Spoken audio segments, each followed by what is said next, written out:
Well, good morning to everyone. I do want to make sure that I offer my congratulations to the Austin Economic Development Department and the Small Business Division. I've actually been working with them in some shape or form or fashion for almost 30 years, and they've done an incredible job ever evolving, ever developing new tools to help small businesses be successful in the City of Austin. So let's give the Small Business Division and the City of Austin Economic Development Department a hand.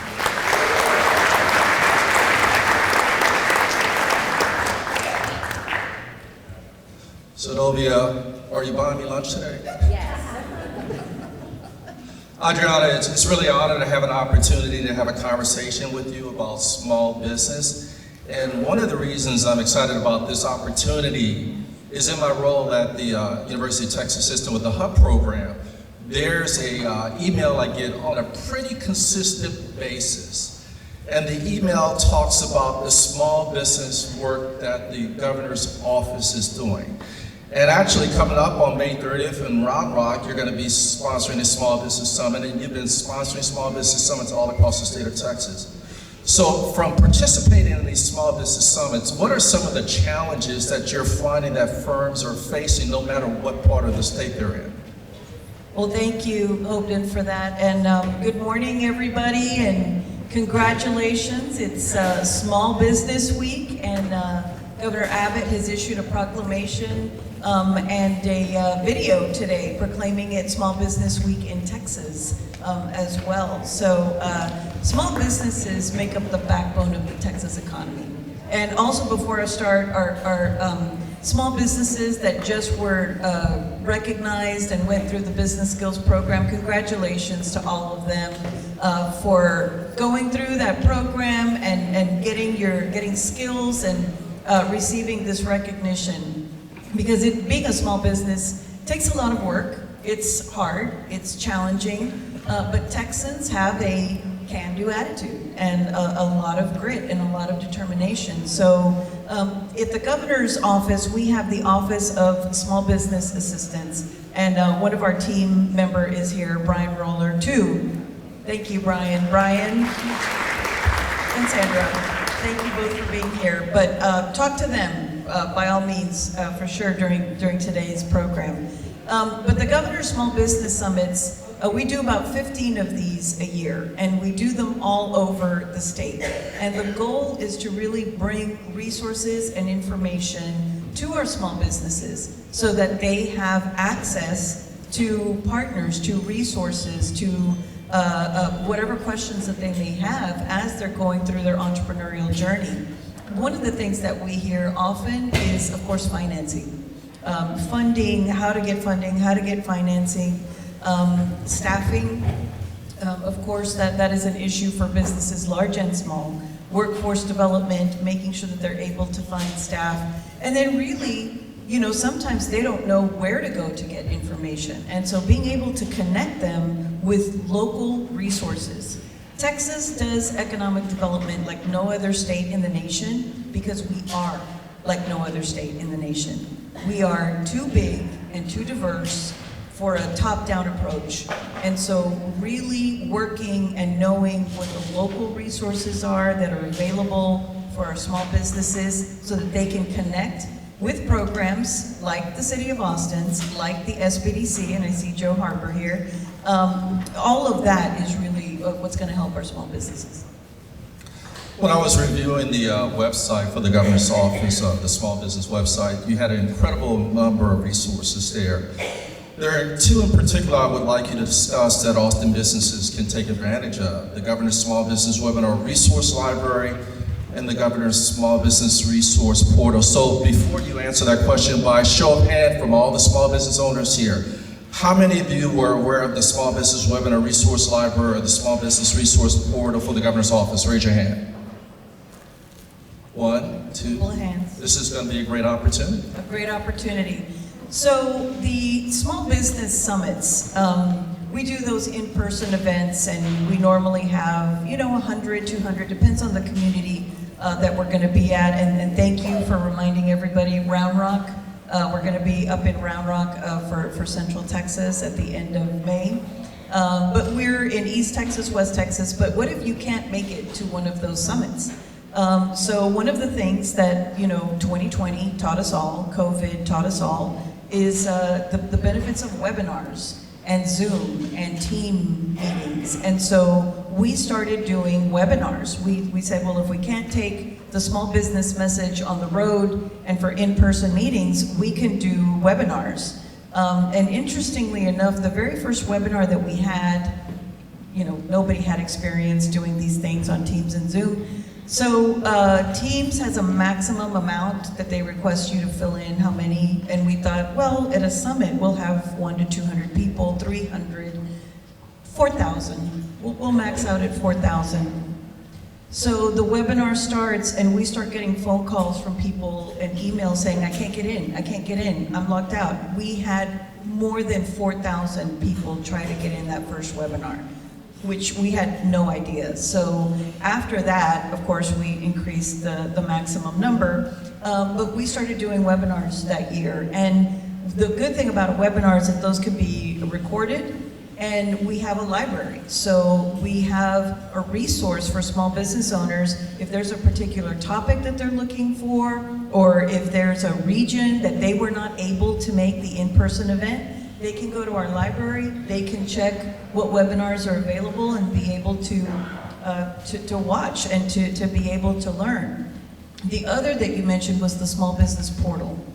And that is an online resource that we established a couple of years ago to really help small businesses. If they go onto the portal and say, I have this kind of business and I'm looking for this, the portal is able to customize a response for them and for their region, to provide them a little bit more than just sort of general FAQs, but something a little bit more specific to what they're looking for. So those are just a couple of the tools that we have, but we are constantly trying to get the word out about programs. We have a small business newsletter that goes out every month, and so if you're not receiving it right now, please sign up, gov.texas.gov/business, go to small business, and you'll see all of our resources, you'll see our events, sign up for the newsletter, and you'll be able to kind of hear and see everything that's going on to support small businesses. So you brought up COVID-19 and how that inspired the office to develop some new tools to reach the small business community. Could you elaborate a little more on other things that COVID-19 forced your office and your team, new skills? Like a lot of us had to learn how to turn the camera on, right? How to make sure our sound works when we're doing Zoom or Teams meetings. So what are some of the other things that came out of it? And to unmute. Unmute. Always unmute when it's your turn to speak. And I'm usually the one at fault when that happens. But I think really finding ways to communicate that is not necessarily in an in-person way, and utilizing our local resources. I mentioned that we don't take a top-down approach, we take a very decentralized approach to economic development. So really having those strong relationships at the local and regional level with our economic development organizations, communication is so key. We did not have a small business newsletter before COVID, so that is a fairly new and recent tool that we've come up with. Regular communication with our economic development organizations. How we determine where we have the small business summits has changed over time, and now we ask communities to apply. And so we know that locations where small business summits are taking place are places where that community wants it to happen. We have a local partner. We have someone that's going to help us bring in the small businesses. As you can imagine, Texas is a big state, and small businesses make up 99% of the companies in Texas and hire 50, yes, applaud, yeah, that's worthy of applause. And hire 50% of the Texas workforce work in small businesses. So you can see that small businesses really drive the state's economy. One other thing, and this isn't necessarily COVID related, but just for small businesses out there who have a product who may be export ready, we have a group in our office, the International Business program that helps small businesses to export and to find international markets for their products. So if you're a small business, a small manufacturer that has a product that you think might be ready, we have trade shows that we go to that we take our businesses with us, and so that might be another opportunity as well. You have a business permit office, and some businesses are in a space where they require permitting, and sometimes if you're not used to being in that space, you may struggle a bit.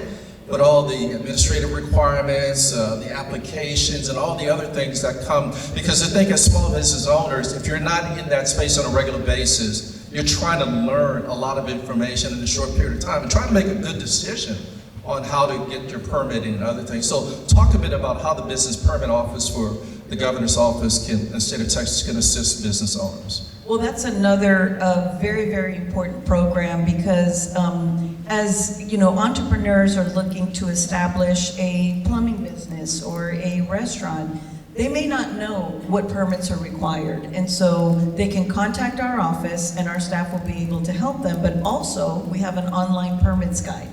And so they're able to go online, review the document, and see if I am an XYZ, I either need no permit or I need a certain kind of permit, and this is where I can go to get that. So we're trying to make it as easy as possible, and Texas is recognized year after year for having the best business climate and a reasonable regulatory environment. And one part of that is the ability to really make sure that our entrepreneurs understand what's required of them so that they can operate safely and so that they can operate correctly.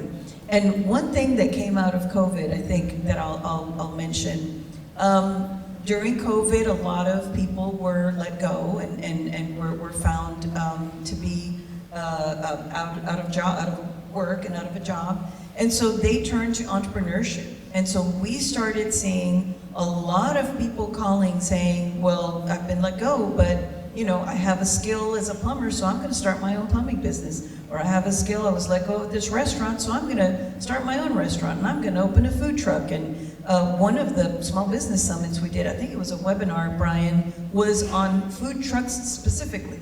And what do you need, and how do you open safely, and what kinds of permits are required, and all of that. Very, very popular one. And so we saw this focus on entrepreneurship, which I think is that Texas attitude, that can-do attitude. It's like, well, if this didn't work, I'm going to go this way. One of the things that we're going to be talking about later with our panel is workforce solutions and where can you go to get training, and of course with Amber Warren on the local level.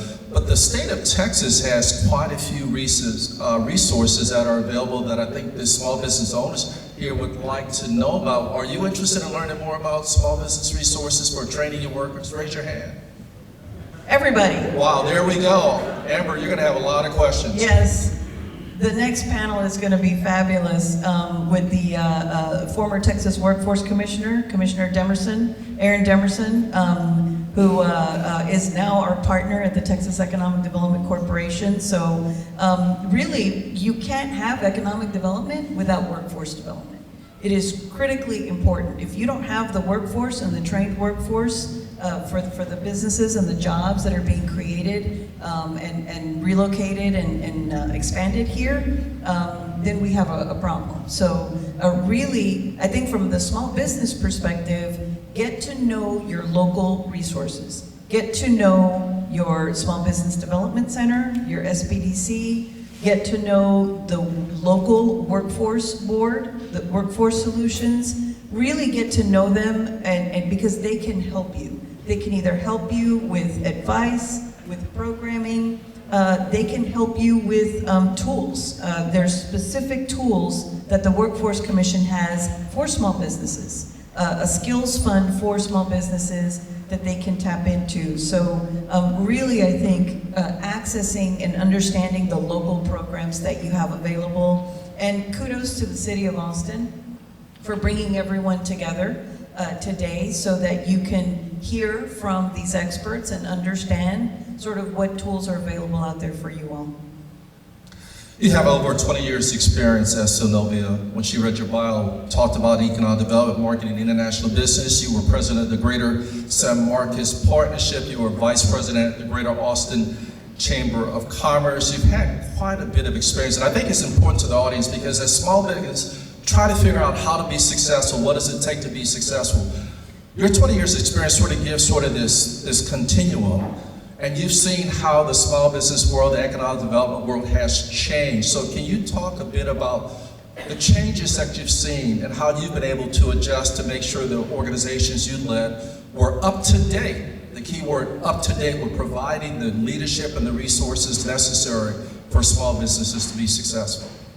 Well, that's such a great question because in 20 years, a lot has changed, especially here in Central Texas. I mean, look at where we're sitting, right? Like 20 years ago, this building wasn't here. The Seahome Power Plant was, just a giant vacant cement building. So a lot has changed, but we continue to grow and we continue to evolve as industry changes and as industry needs change. And so you have to stay you all as small business owners just went through the skills program to keep your skills up to date. We as economic developers have to do the same thing. We have to learn sort of what are the new programs, what are the new skills, what things are happening at the federal level that we can utilize at the state level. And there's a couple of new programs related to that. We have seen just a tremendous increase, just as COVID saw a really marked increase in entrepreneurship and small business growth. We saw an increase in inquiries and interest in the state of Texas from a relocation and expansion standpoint, like a 3x increase from 140 active projects to 350 that we have right now. And so, we're known for, or people sort of hear, the Samsung project up north, and the Tesla project in Southeast Travis County, and those are all big names, but really the growth and the reason we win awards like the Governor's Cup is because of our existing Texas businesses and our small businesses that are continuing to grow and expand and succeed in the state of Texas. So, adding on to that question, when we look at how do we stay up to date, how many people remember when you first learned about Twitter? Raise your hand. That's just an example. And so as we get all this experience, I won't say how many years experience I have. I did graduate from college in 2014 though, if you believe me. But how do we learn from the past, use the skills and resources we learned from the past, but at the same time stay in touch with what the needs of small businesses are today? How do you do that? I think communicating. We, after every small business summit, we do a survey and we talk to our companies about, was this helpful? What do you need to hear more of? I mean, we're always in a state of continuous improvement. As a state agency, as a state office, as a office within the governor's office. And so hearing from the small businesses themselves, this was really helpful or this was not helpful, helps us to kind of adjust our programming. And then looking at trends, we were seeing a lot of phone calls coming into the business permits office, and so we thought, well, what if we do a document that helps to answer some of those questions, so that businesses can find it themselves. They're not on hold, they're not waiting an interminable amount of time, they're not waiting for phone calls, and they can, do it themselves. So I think, in every situation we've had to pivot a little bit, we've had to adjust, can't do summits in person, we're going to do webinars. You don't have your webinar limit high enough, you gotta set that higher. But then also the marketing side. There's a lot of small businesses in here that did not know about the resources that we have, so we need to do a better job at getting that word out. Speaking of the resources that you have, and speaking of underutilized resources, are there any resources that your office has available that you really want more small businesses to take advantage of? So there's one right now that is just getting started that I want to make sure everybody is aware of. The federal government launched the State Small Business Credit Initiative, and Texas received an allocation of $472 million, and we are calling it the Texas Small Business Credit Initiative, or TSBCI. And that is, we are not providing funding directly to small businesses, but we are providing loan guarantee programs and capital access programs to financial institutions. So financial institutions can be confident and comfortable providing a loan to a small business owner that maybe has had difficulty receiving traditional financing, but knows that the state is going to partner to guarantee that loan or to provide capital access support for that loan. So we are in the process of finalizing the financial institutions that are going to be approved to go through this program. I'm hoping, like, in the next month or so, we'll have that list up, if not less, and then they can start promoting that to our small businesses so that they have another source of lending. That is a brand new program that is about to be rolled out. So when I tell you to sign up for our newsletter, please sign up for our newsletter so that you can know when the program is ready to be launched. We'll have a list of approved financial institutions, and if your preferred or the financial institution that you normally go through is not on that list, contact them and ask them to apply to get on the list. For the audience, how many of you are looking for new sources of capital? Raise your hand. Not that many. Interesting. Barbara, I don't know if you're going to have a lot of questions. So, the Texas Small Business Capital Initiative is going to be working in conjunction with the Capital Access Program authorized by House Bill 3271. This isn't the first foray of the state of Texas into providing special capital initiatives for the small business community. We've mentioned Aaron Demerson before. He worked with the Texas Department of Commerce, and he's also worked with a number of programs, and of course he's going to be on our panel. So talk a little bit about this continuum of the state continue to provide sources of capital or helping to facilitate access to capital for small business. So the legislature, we had a capital access program before, prior years, that the requirements behind it were a little outdated and a little bit complex. And so talking about learning from the past and revising to the future, the new capital access program, so we're calling it original capital access and new capital access under TSBCI, has some changes to it. So still designed to help small business owners, but we are not acting as the bank. There is a financial institution that will do the underwriting and all of that. We're just providing the support. So I think that's one of the big differences between the two programs. But the legislature, of course, is very interested in helping small businesses and finding ways to help our small businesses as much as possible. And they provided the legislative tool that allows us access to the $472 million that was allocated to the state of Texas through the federal state small business credit initiative. There's a couple of other programs that are used by our community partners. There's a rural small community success fund that is also being stood up. But last legislative session, I have to say, in my 20 years of experience doing economic development, was probably the most successful for economic development, and the one where the legislature truly understood the benefit and the need for economic development programs to support our Texas businesses of all sizes and entrepreneurs as well. So last session, and one of the things that happened last session, our office goes through sunset every 12 years or so, and we had not been through sunset since 2003. And so we went through sunset last session, and good news, we survived. So we continue to exist. And better news, we got programs like the TSBCI approved and our loan guarantee and our capital access program.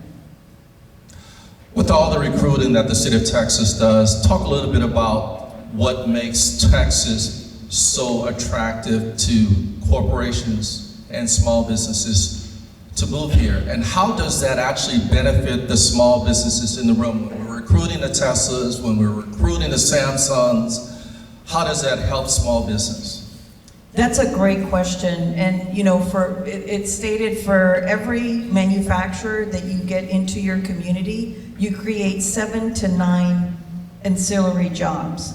And those 7 to 9 jobs are the restaurant down the road, and the coffee shop, and the dry cleaner, and the cleaning service, and the small businesses that the company, the local businesses that the company is going to use to provide for their, and then that the employees are going to use as well. So you have the economic impact of the direct jobs, but then you have the secondary impact of all of the other jobs that are created or strengthened by that initial investment. And Texas is attractive for a number of different reasons. And we continue to win, award and accolade, after award. We've been ranked the best business climate in the country for the 20th year in a row by CEO Magazine. We've won the Governor's Cup, which is an award from Site Selection Magazine that goes to the state with the most economic development projects in the country, and we've won that for 12 years in a row. We are ranked the #1 state to start a business. We also are the #1 state for jobs created by Hispanic, African American, and veteran women-owned businesses. We're the #1 job creator in the country. And so, the rankings and the awards just kind of go on and on. And Texans are known for being very proud and very boastful, but we like to say it ain't bragging if it's true.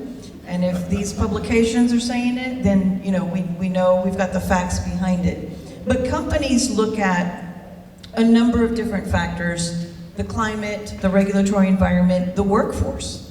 I would say the #1 reason we are seeing companies relocate and expand here is the people, the Texans who are here. And so it's really important that we make sure that our residents have the skills, have the training, have everything they need so that they can be sure to access these jobs and these opportunities. Infrastructure. Infrastructure is very important.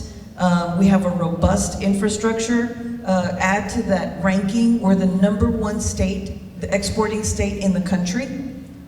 We're for both exports, all exports, and high-tech exports. So thanks to the semiconductor and electronics industry, we export a lot of electronic products out of Texas. So lots that companies look at, lots that Texas can benefit from, and all of these relocations and expansions are going to benefit our small businesses as well.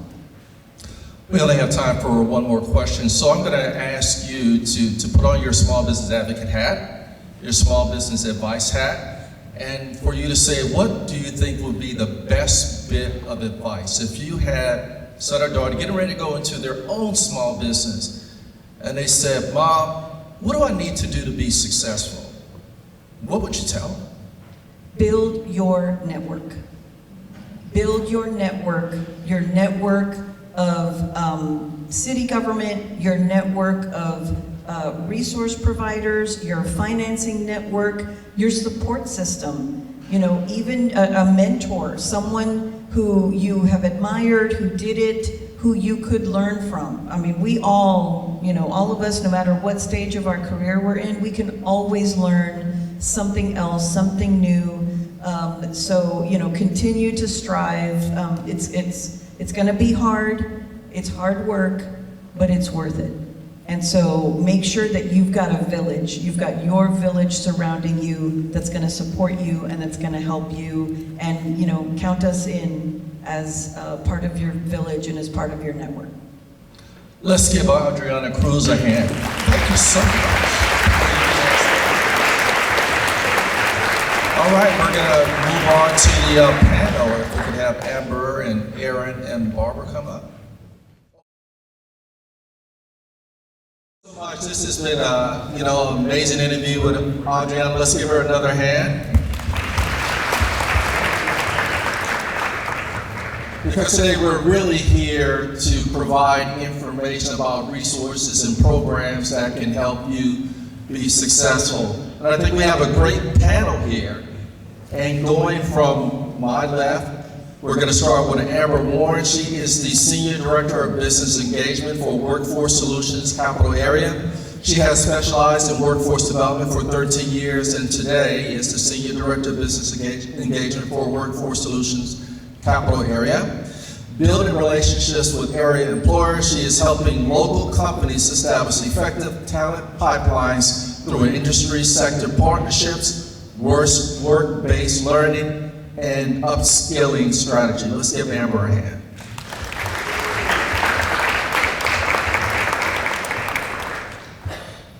And to her left is Aaron Demerson, President and CEO of the Texas Economic Development Corporation. The corporation is an independently funded and operated 501c3 organization that strategically partners with and markets Texas both domestically and internationally as a premier business destination for companies looking to locate, relocate, and or expand their existing business footprint. Aaron Demerson.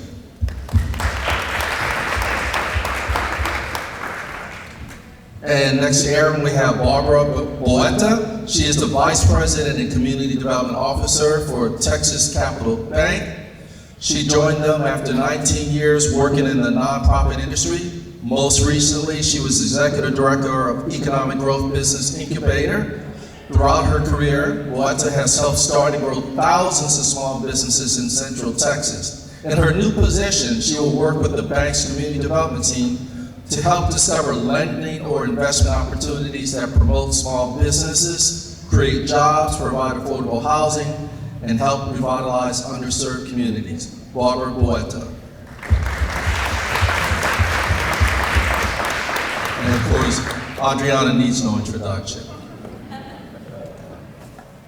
So I do want to talk first, since we just finished with Adriana, Aaron Demerson, I do want to find out how the Texas Economic Development Corporation and the Texas Economic Development Tourism Office, Economic Development Tourism Office, and the Governor's Office, how do you collaborate and work together to sell Texas and to support small business? I think off that, Mitch, the microphone on? No. There's the clicker there, the clicker there. Push it up. There we go, we're on. Live cover. So I'll hit this real quick. First of all, congratulations to Snowby and the team. New assistant city manager's on board as well. You're new with that department of that team. Thank you guys for what you're doing, and congratulations. And also to Jacqueline Mayo. She's a taskmaster and she makes things happen. And so we've had a number of different meetings, but congratulations for all that you're doing in that regard. You can give Jacqueline a So Governor Abbott refers to Adriana as the quarterback. And let me tell you, what we have here in this state is someone that's doing economic development that I've known for a long time, works throughout the state, and we're delighted to have her. And that team that she has, Texas is #1 for a reason. And that's because of the work that they do at the state level in collaboration with those at the local level. My job is really to make sure that we're marketing that as well. So the boots on the ground at the local community, the state's office as well, Adriana and her team, anytime there's a project that's done in the state, they're going to be involved in it. And so that's the team that's really taking care of a lot of business. When you hear about a Tesla, a Samsung, some of the smaller operations that are located here in the city of Austin, they're working with the local level to make a difference. What I get to do at the Texas Economic Development Corporation is to market that. We do that both domestically and internationally.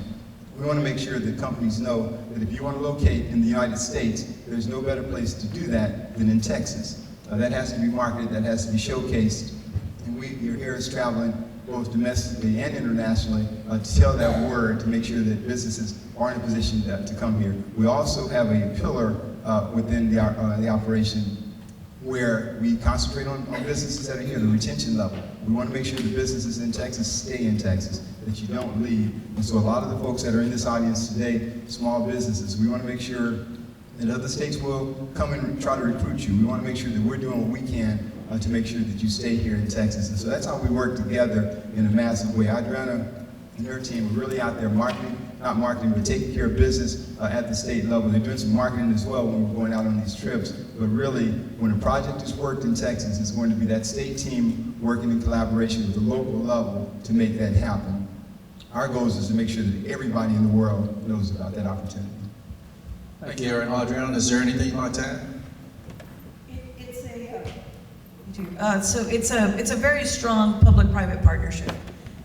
Aaron is the private sector side of that. We're the public sector side of that public-private partnership. It's very similar to Opportunity Austin here in Austin that markets and promotes Austin and Central Texas for opportunities and other economic development corporations across the state. So we're the public sector side of that partnership, but it's a very, very strong partnership.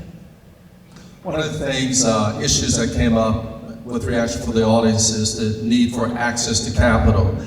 And I've been in this space really, I didn't graduate from college in 2014, that was not the truth. But I've actually been in this space since the late 1980s. And what I'm curious about Barbara, because Barbara's been in that space for quite a few years. I met Barbara when she worked for People Fund, a local community development financial institution. Is what are the challenges that we're facing that I'm still hearing some of the same issues since I got involved in this space 35, 36 years ago. Barbara got in that space 20 years ago. I've known Aaron going back about 30 years when he was the Texas Department of Commerce. So there seems to be, is it because we have a new generation of small business owners that are coming up? But Barbara, can you talk a little bit about some of the resources that are available for small businesses seeking capital and what you've seen over your 20 years? No, yeah, sure. So like Adriana said, Texas is a great place for resources, but I'm going to double down on that and say Austin is a great place for small business resources. We have the City of Austin, we have Joe Harper here with the Texas Small Business Program, or Small Business Development Corporation. We have our wonderful CDFIs, our community development financial institutions like Big Austin, BCL of Texas, People Fund, Lift Fund, and then you have small business training, including the City of Austin, but you have EGBI, you have SCORE, and other institutions that are, working to help start and grow small businesses. I think one of the reasons why small businesses have a hard time getting access to capital is being prepared to access that capital. So understanding your financials, understanding the difference between paying taxes and showing zero profit, and how that affects you when it comes to going to a financial institution or going to one of our CDFI lenders and them telling you, well, you have no profit. And if you have no profit, how can you pay a loan back? Being able to prepare them to get the access to capital is critical. And budgeting and understanding your financials is key to that. So we talked about preparing people to get access to capital. So of course the audience wants to know if you could give a few hints, and anybody else with experience in this area, and then we're going to go to workforce. What are some of the things you can do to prepare yourself to get access to capital? Barbara and Aaron, if you want to chime in from your experience. So I say this all the time. Every small business, I love that Adriana said that the state of Texas is on your team. But every small business needs their ABCs. And your ABCs include your attorney, your banker, and your CPA. So talking to your banker and this is a big one, guys, going into the financial institution and talking to somebody is huge, because it's about building relationship, building the community that you're talking to. If I went up to you today and said, hey, lend me money, and you don't know me, you're gonna be like, what, are you crazy? That's the same thing with a financial institution. You have to build that relationship with us. We want to build a relationship with you all. So building the relationship, telling us the good, telling us the bad, telling us, hey, there's an RFP coming out through UT Systems, and I think I can do this. Well, let's sit down with your banker and figuring out what do you need. Then using the resources that you have, going to talk to Joe Harper's team and developing your budget and figuring out, okay, today my employees are charging me this much, but tomorrow I need to give them all raises, or next year I need to give them all raises. What is that gonna do for my profitability? And looking at it and say, okay, I can't charge the state $10 an hour. I need to charge the state $15 an hour so that I can also, as the business owner, so that I can live. So if you have those 3 teammates with you, they'll be able to help guide you and grow your business. I'll build on it real quick. I started my career in banking. The finance degree was in banking on the commercial side. And basically, when I came to state government, Hopeton and I used to go out. But part of my process was demystifying the loan process. Demystifying the loan process, and basically, as a small business owner, understanding that in collaboration with what Barbara's talking about, if you have a relationship with the banker, then you're in a position to understand what it's going to take in order to have a loan. And basically, you'll know what to do in order to be successful with obtaining access to capital from that standpoint. And so understanding that there's a process, there are formulas that they look at from the standpoint of your financial statements. It'll tell you right away if you qualify for that. The rest of it will be on projections and things of that nature. The programs that Adriana talked about, that's arming yourself even more so. So when you walk into a bank's office, and you basically are saying, in addition to just this bank, a standard loan, there's a program that may guarantee this. The bank kind of perks up. When you talk about the SBA 7A program, the 504 program, and the like, and the state has a program coming out with a guaranteed portion. Those are assets that you have for a good conversation with your banker that further puts you in a position to be successful with the loan application. So just demystifying that process is something that you can do with your bank so that you truly understand what it takes to cash flow a loan, or you understand that you don't have it at that point. You're not going to apply or be disappointed with the answer because you really know what it takes to achieve it. And we get that not everyone thinks that way. If you have opened a floral shop because you're a great creative person and you love what you do, you are not, you're not an accountant, you're not a banker, you may not understand how that works. So you really need to build that team, right? You need your ABC, you need your network, you need your assistants, because you've got to have somebody on your team that you trust that's like, look at my finances and tell me if I can do this. There's a procurement coming up that I think I can apply for, that I think I can get, but I'm gonna have to buy a piece of equipment, something, and I'm gonna need a loan to do that. And it all sounds like a great idea, and it makes perfect sense in your head. But you've got to have the data behind it. And if that's not something that comes natural to you, then you've got to have somebody to help you do that. And that's where you can go on our website and you can look and you can do research and you can do all of that. You can go into the SBDC. You can find a SCORE mentor to help you do that, or find that team. Get your ABCs so that you've got your team that's helping you, support you as you pursue these financings. Now, Adriana, thanks for bringing up the Small Business Development Center. Joe, will you raise your hand? Joe runs the Texas State Small Business Development Center. They are here to help you prepare to get loans. Is that right, Joe? Absolutely. So there are a number of resources in the city of Austin, and I want to double down. The city of Austin has an incredible amount of resources. I've lived in Dallas. I've lived in Houston.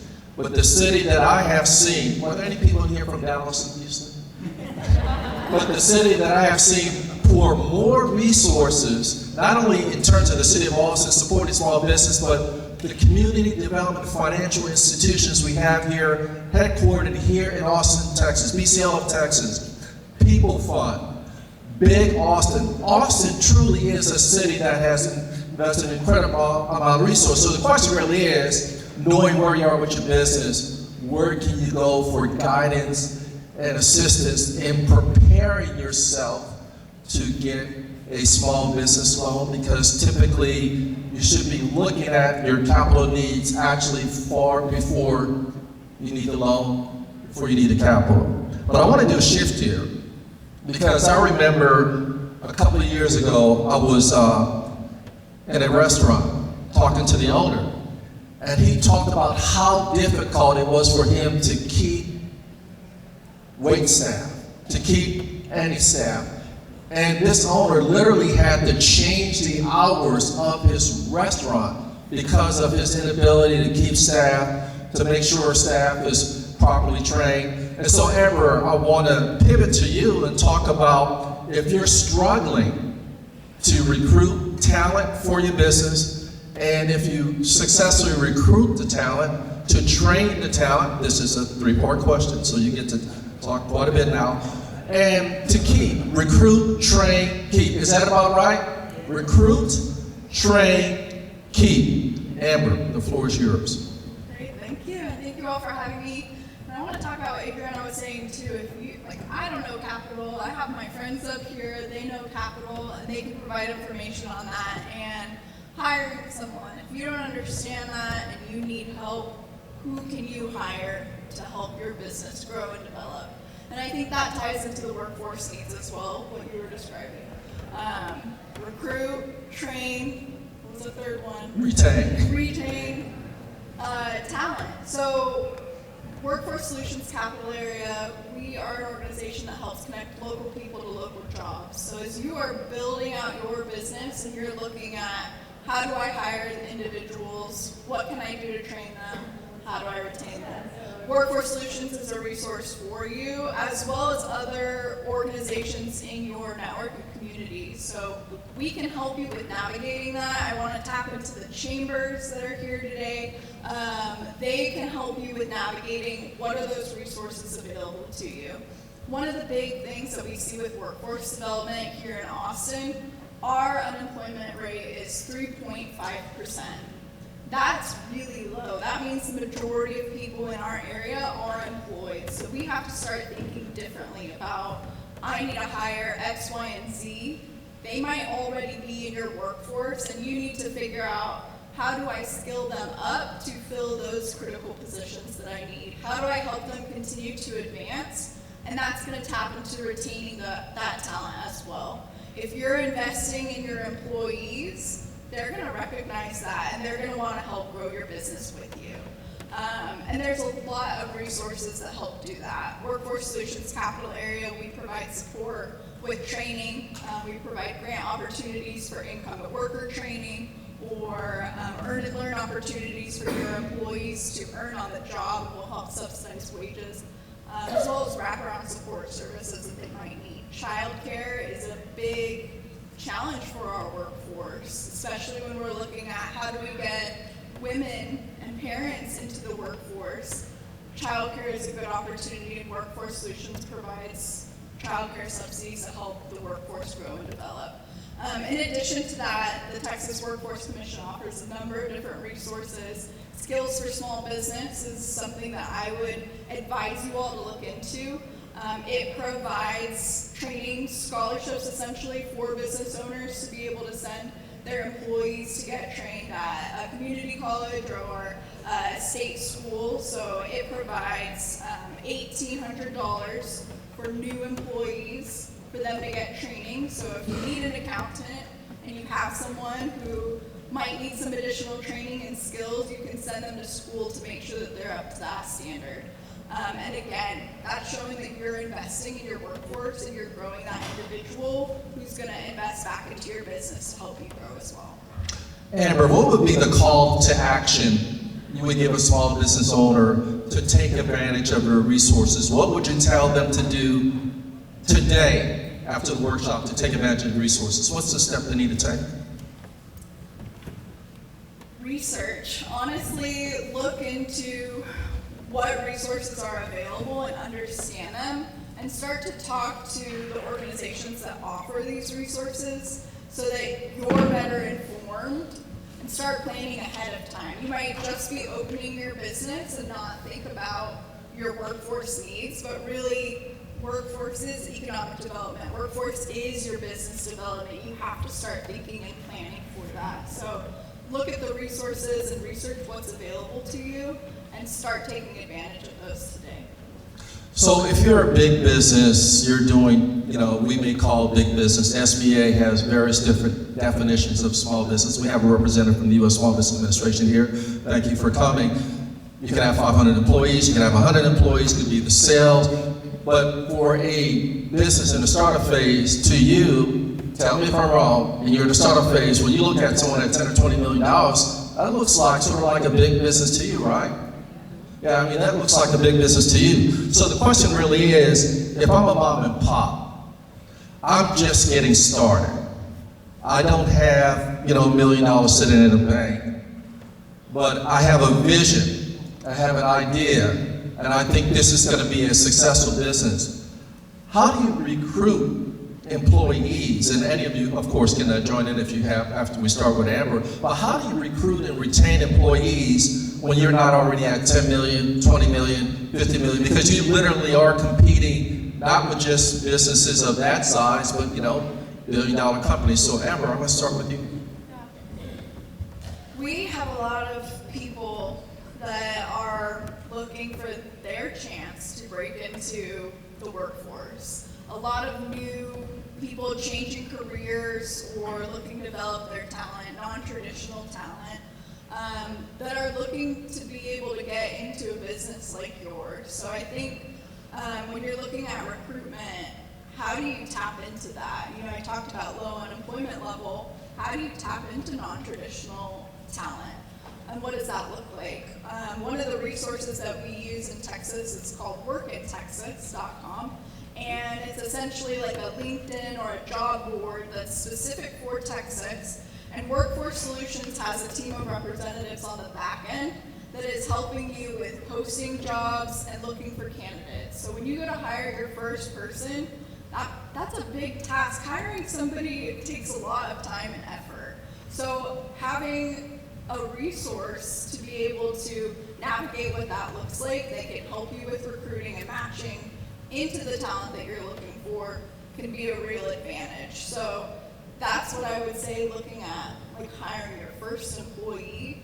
I think capital, we usually think of like cash, but think about the other things that your time is money. What are the resources that are going to help you alleviate what that time looks like so that you can spend that elsewhere? So if it's tapping into Workforce Solutions to help you with recruiting your first person, or tapping into resources to help you train that first person, recognize that as capital as well. And I'm going to use that flower shop example again because my mom owned a flower shop. And whether you're a staff of 1 or a staff of 5 or a staff of 10, you are the CEO of that business, of your business. And you have to be CFO, CMO, HR, like you have to be everything until you grow to the point that you are able to hire that. So the programs and the skills that are offered through the City of Austin, the SBDC, other resources like that are going to help you because you have to oversee all of these things.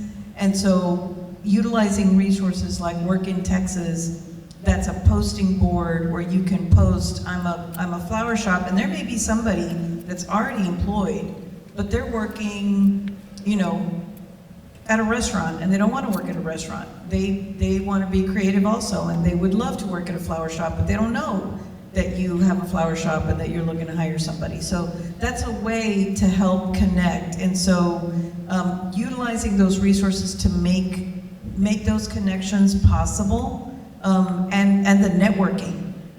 If you're not participating in chamber events, participate in chamber events, participate in different business events and activities so that you can network and find potential partners, find potential employees. I mean, you don't know where you're going to find somebody. I think another thing as small business owners, because a lot of times you feel like the weight is on your shoulders, right? And I wish I had somebody that I could kind of brainstorm with and whatnot. as a small business owner, when you have your employees, you can excite them, and then you can also have more flexibility with them, unlike, you know, a corporate job where you have to be there from 8 to 5 or 9 to 6, and you have to do certain things. As a small business owner, you can be a little bit more flexible with your employees, and in today's market, right, I have to take my child to daycare. My child is sick, can I work from home? All of these things, a lot of small business owners can provide that flexibility. And then by showing your employees, look, this is where I want to go. Get on train with me, and we're going to have a really good time. We're going to go through some hurdles, but we're going to have a really good time. And if this dream works, we're going to kill it. And that excitement that you can share with your employees is going to make them want to be like, I want to get on your train because I want to help you grow this dream. Well, now, real quick, three things. Number one, Amber talked about the skills development fund. I encourage you guys, the skills for small business rather, I encourage you guys to look into that program. Skills for small business really works with the community college, a user-friendly program. I think a 1 or 2 page application. That's a real program that you can actually train your staff. $1,800 for a new employee, $900 for an existing employee.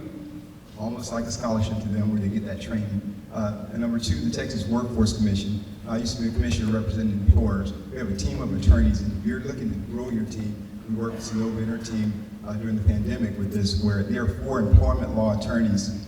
And if you're a staff of 1, a member of 1 or 2, and you have employment law related questions, those 4 guys are in a position to provide you with information to grow your team. You can get it right, done the right way with that group. And they do sessions throughout the state for individuals as well if you're in business. And then lastly, Amber works on the work-based learning concept. So internships, apprenticeships, that's something that you should really look into. There's a program called the Texas Works program where if you wanted to pay an intern $20 an hour, they'll reimburse you for the other 10. So the cost to the company is basically $10. And so you have an intern for $10. That intern's making $20, but it's done in collaboration with the Texas Higher Education Coordinating Board. Again, another opportunity to look at somewhere there's a win-win situation in that regard. Today's about resources and taking advantage of the opportunities. That's a real program at the workforce office. The Texas Restaurant Association has those guys on speed dial. Companies that are using those, if the big companies are using them, it's available to the small businesses, so take advantage of that as well. That internship program, that's real as well. And so those are some things that are out there that I think are important as you're growing your team. And that's a great point, Aaron. You mentioned the Texas Restaurant Association. Whatever industry sector you're in, there's an industry association affiliated with it. And the good thing is that you're in Austin, and all of those associations are based here in Austin. So you can either reach out to them, you can ask them questions. If they're doing events, go to those events. Well, don't be afraid to ask for help either. These organizations are designed and here to help you. You know, we heard that the small business makes up 50% of Texas workforce. That's huge. We need you all to be successful. Your workforce is driving our economy. So that's what these programs are here for. You know, I used to be intimidated by the Texas Workforce Commission by going and asking for help and things that I was working on. And when you put that aside and say, I don't need to be afraid to ask for this assistance, they're here to help me, that really helps you be successful moving forward. And just real quick, want to also say that we're throwing out a lot of names and websites and all of that stuff, but if you forget when you go home, the one places that you should check out are your chambers of commerce. And I know they're all here. You need to get to know your chambers of commerce because all of these associations, SBA, Office of the Governor, the financial institutions, Workforce Solutions, we're all members of the chambers of commerce. And so they are a great resource for everyone in this room.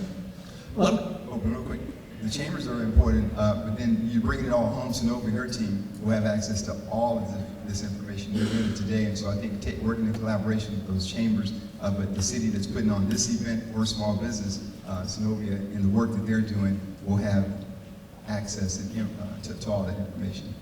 I was going to ask all the chamber representatives, could you raise your hand or stand up? Chamber representatives. Make sure to get to know your chamber representative. Stand up, Roger. Chamber representatives. So the chambers, like the Hispanic Chamber, the Asian Chamber, the Red Austin Black Chamber of Commerce, they've been your advocate for a very, very, very long time. But I do want to get back to, sometimes when you look at all the resources, there is sort of can be a feeling of information overload. You ever feel like that? Is there a playbook, or should there be a playbook that is developed where if you say, I need help with recruiting, training, and retaining employees, is there a playbook, a one-stop document that you can go to, or a one-stop portal that you can go to? Did I say portal? Amazing. The Governor's Small Business Resource Portal. Exactly, Hopeton, thank you. And again, I gave you that website, and it can be information overload, but we try to develop this portal in a way where you put in your specific information, and it will give you information for your area specific to your industry and what you're looking for. So. Did I tee that up well? You did, thank you. Good job. How are you lunch? Can't wait. Lobster? No, we're going to Hooters. I'm on a state salary. Come on now. So, I want to talk about technology and innovation and how can it be leveraged to enhance workforce skills and provide small businesses in Austin with greater access to capital. So how can the small business owners out here use technology, use innovation to assist them with workforce skills and greater access to capital? The easy question. Oh, that. There's a lot of technology out there. I mean, I think when we look at workforce development, if you're looking to upskill either your employees or even yourself, there are great tools out there and technology out there that can help with that. Metrics Learning is a platform the Texas Workforce Commission helped back, and it provides credentials and training to help you all with upskilling yourselves or your employees. When you look at other things, IBM Skills Build is another resource that's out there. And again, we're providing you with a lot of things. Find your navigator through these resources and tap into that and say, where do I need to plug into? Technology-wise too, I think when we're looking at workforce, it's created kind of a challenge that was unintended, where you put up a job posting and you get a lot of applicants coming through. How do you look through those applicants? So being able to use technology effectively to really cut down on that time is helpful. Any other technology thoughts? Workforce and access to capital? Well, access to capital, I'm going to ask about software. I mean, should they be using QuickBooks? Because you have to provide financial statements, and if you want to provide them internally to pursue getting a loan, there's software. I think QuickBooks is probably the best known. QuickBooks is going to be the most widely used, and it's fabulous. That way you can connect it to your financial institution, download your receipts so you can always have copies of your receipts and really understand where your money is going. A lot of financial institutions through their online banking can even have you categorize your different expenses.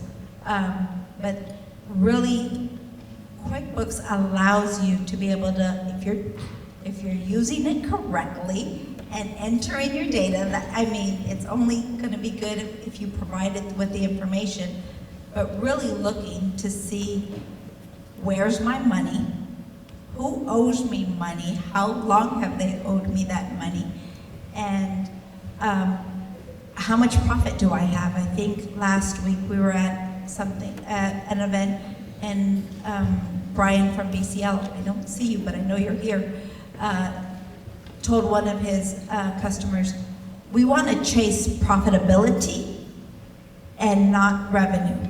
So really understanding how much does it take for me to make money. I can get a contract with the city of Austin and with UT for $10 million. But if I don't understand that it costs me 10.5 to work that contract, I'm gonna be in a lot of trouble.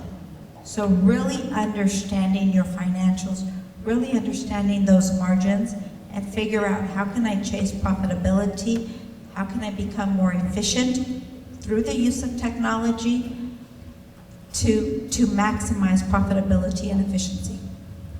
Be intentional with technology too. I think if you put technology on a bad process, it's still a bad process. So you really have to be intentional about how you're using technology. They're having that training on AI.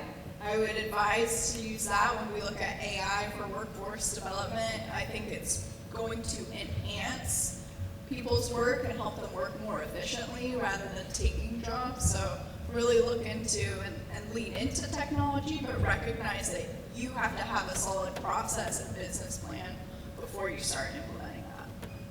I want to piggyback on what Barbara said about, chasing profits, not sales. Is Brian here from UCL of Texas, or did he leave? So that was something you said, Brian from UCL of Texas, one of our community development financial institution leaders said. And so I had another saying someone told me years ago, not too many years ago, that all money is not good money. All money is not good money.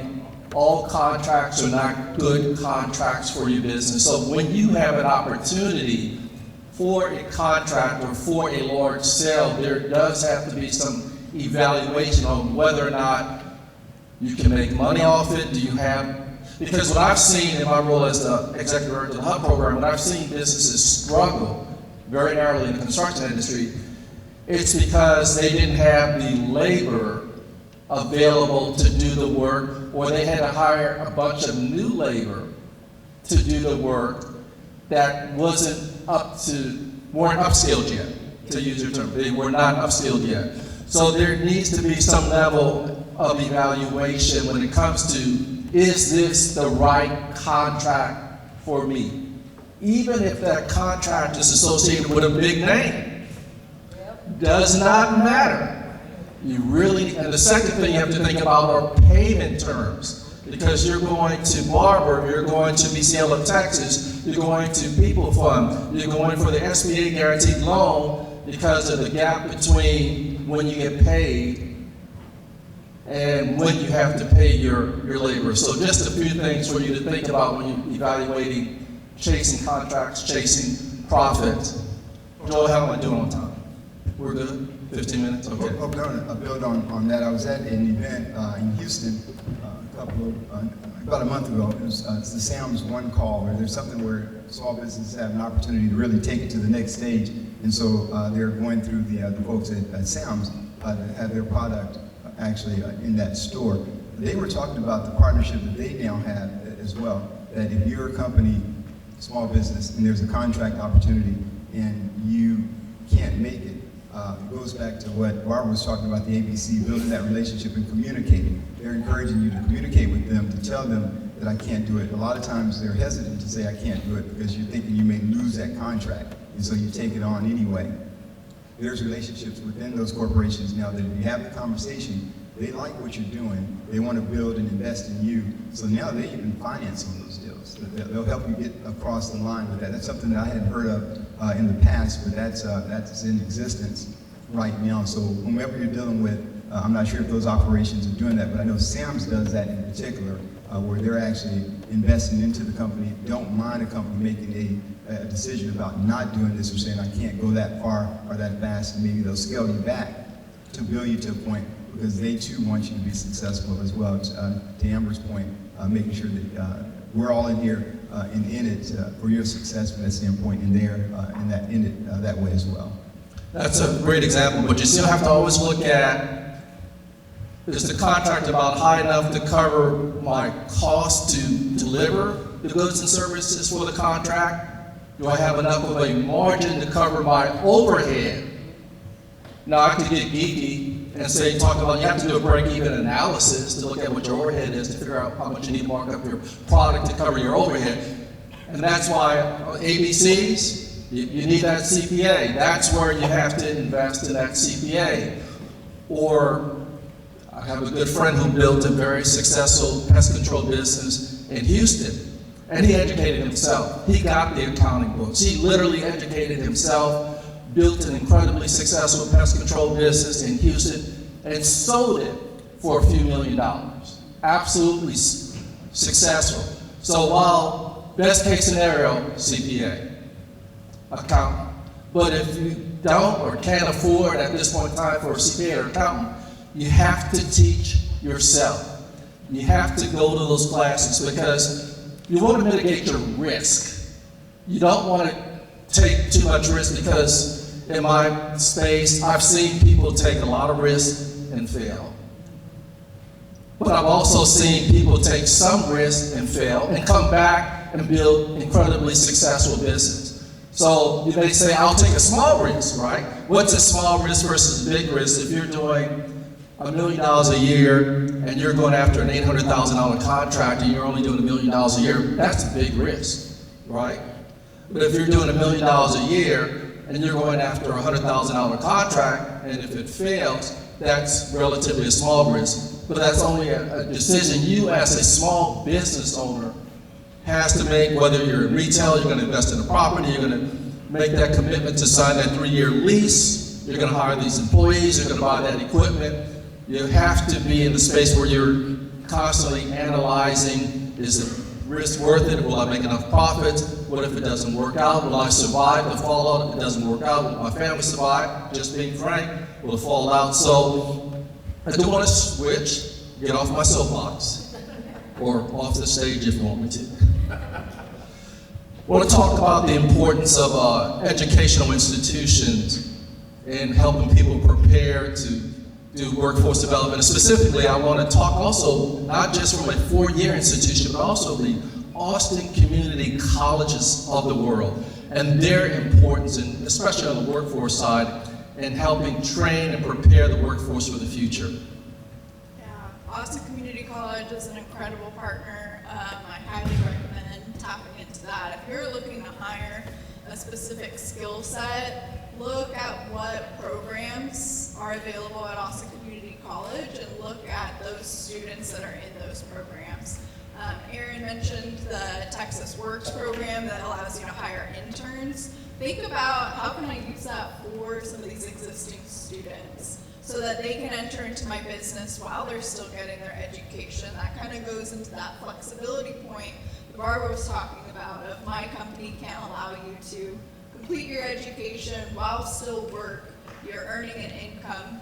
Most of ACC students do need to be working. How can we have them working in your businesses, filling their skill set up with your work experience instead of another business? So highly recommend tapping into that, as well as who's graduating. How can you hire those students coming out of ACC or other training programs that are available? Skill Point Alliance is a nonprofit organization that does skills training for construction trades as well as manufacturing. So, look into what training programs are here in the area and how you can recruit from them, because it's going to be a great source of talent, as well as what's available to you if you need to upskill, if you need to be wearing those multiple hats at this time.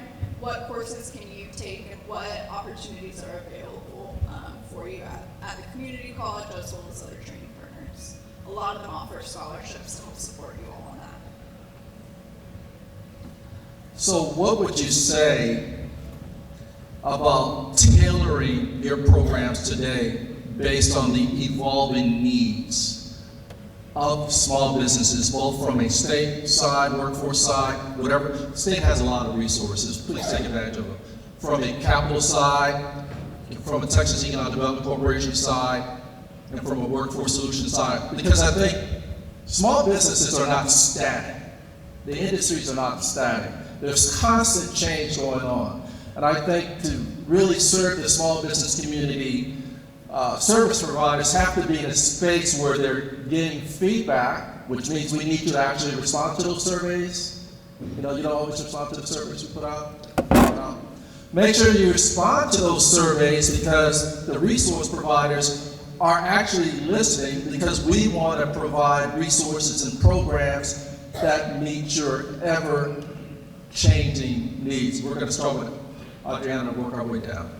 So from a state perspective, hearing from industry is incredibly important. And we have not just our existing industry group that works with the industry associations and works with our existing Texas employers to make sure that they're successful and they can keep growing. We also have the Texas Workforce Investment Council. That's one of the divisions in economic development. And the job that they do is they actually research workforce trends, industry trends, and then develop the strategic plan for the state for workforce development. And they work with the 6 agency partners, including the Texas Workforce Commission, the Higher Education Coordinating Board, the Education Agency, the Criminal Justice Division, the Juvenile Justice Division. So any entity that does any kind of workforce training is all in alignment with this overarching statewide workforce development strategic plan that has input from industry. So we're hearing from industry, from what they're seeing are the trends, so that we can be prepared from the community colleges to Texas State Technical College to the community college networks in the system, the workforce boards that actually are the regional workforce centers that help to do that training, so that everybody's in alignment, we're all in the boat, we're all rowing in the same direction. And that, I think, is incredibly helpful, incredibly strong from a statewide perspective, but we need to hear from our small businesses as well. So it's not just the big businesses that are telling us sort of what the trends are and the needs are, it's the small businesses, it's the plumbers, it's the electricians, it's the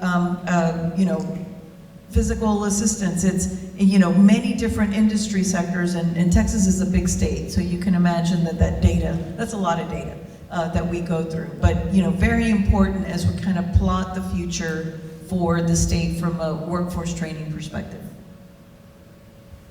I think for me, one of the things that surveys are so important is Austin's about to go continuously, $24 billion is going to be invested in infrastructure here.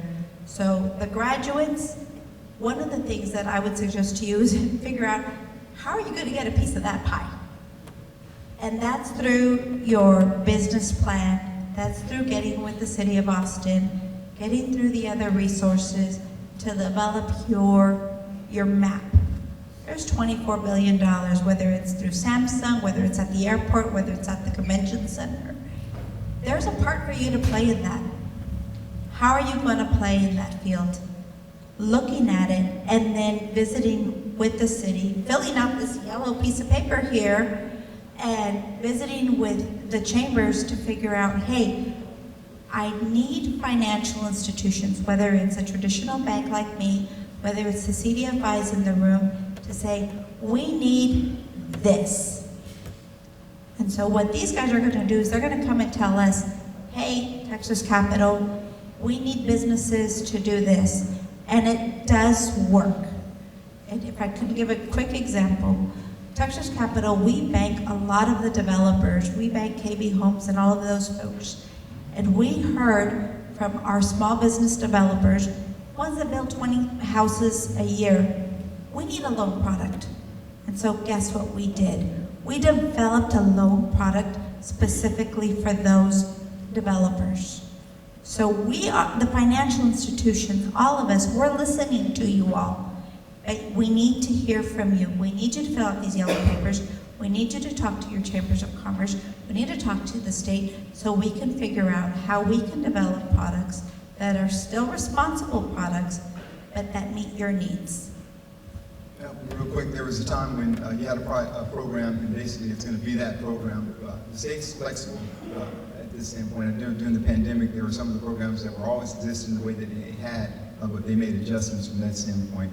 Adriana nailed it. We need to hear from you. Barbara said the same thing. Hearing from Adriana and I were actually in February had a meeting with all the Texas statewide organizations, restaurant, hotel lodge, and associated builders, contractors, everybody in that, Texas Association of Manufacturers, all those statewide organizations that are there. We'll meet again before we go into the next legislative session. What we're doing is meeting with them so that we hear and know about what's there. Same thing on the small business side. If we know about things that are there, true to what you just did, Barbara, with your program, we're in a position to adjust and be nimble and flexible to do that. The state, city level programs we're pushing towards not being the way that we've always been, but to do it differently in a big way, and listening and then being flexible enough to make a decision to move up in the direction we need to be successful. Amber? Yeah, and we don't know what we don't know. So it's important for us to be able to hear and recognize what you all have to say. We're looking constantly at labor market information and data to better understand what our businesses are going through, but really hearing from you all and networking about this is really helpful. And I think coming together, recognizing that the businesses around you that are doing similar things are not your competition, they're your collaboration partners to be able to leverage and say, hey, we're all facing this issue and we need your help to figure out how to improve that, is really powerful and important. And it goes a long way with organizations like us to be able to help and fix that. When we look at, upskilling opportunities, it can be hard to say, a business say, I'm gonna send my employee back to school, but they're gonna miss out on X number of hours during the day because of that.